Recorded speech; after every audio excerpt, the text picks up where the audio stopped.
Hello everyone, my name is Connor and this is another video for 1 Minute English. I have been an English teacher for 10 years now and I have taught English in Spain, Brazil and in Ireland. And today I want to give you my thoughts on the Espresso English courses. So we are going to talk about the good things about Espresso English courses, and the things that you don't get with Espresso English courses. And I'll explain a little bit how the courses work as well. Okay, so let's go. Okay, so let's look at some of the courses now. So as you can see here, there are vocabulary courses, speaking courses, listening courses, and even grammar and phrasal verbs and even business courses as well. So there are lots of different topics that you can work on here.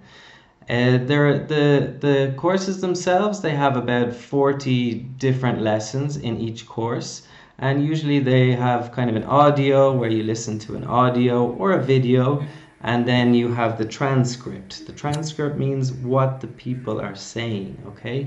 And then usually at the end there is a quiz, so you test your new vocabulary, and a little speaking part where you can answer about yourself.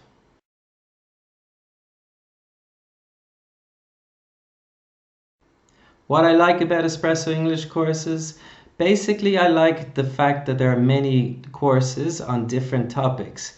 And these topics can be difficult to find on YouTube or something like that, like business English or phrasal verbs or even advanced grammar. It's quite difficult to find a good course on YouTube. So that's why I recommend these courses. You also have a speaking course with lots of different vocabulary that you can learn at home in your own time, okay? So that's great.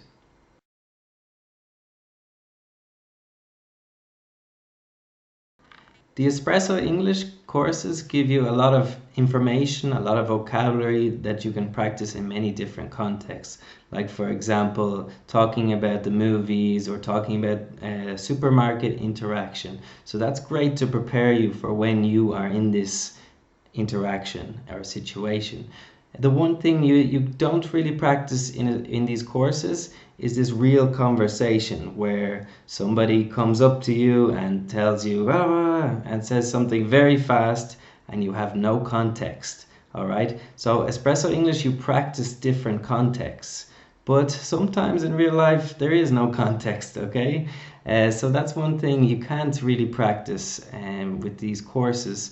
That's why I recommend something like Cambly, because you speak with native speakers and you don't know what they can ask you. They can ask you about your family or your politics or something like that. It could be totally random. So in that case, it's difficult to practice that with just an online course.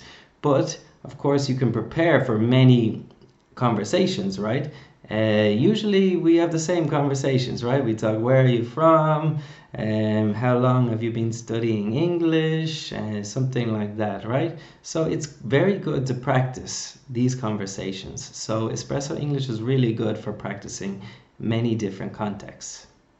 Okay, so that's my review of Espresso English. You can find a lot of guides about prepositions and other grammar points on my website www.oneminuteenglish.org. And if you have any questions at all, just send me a message and I will try and help you.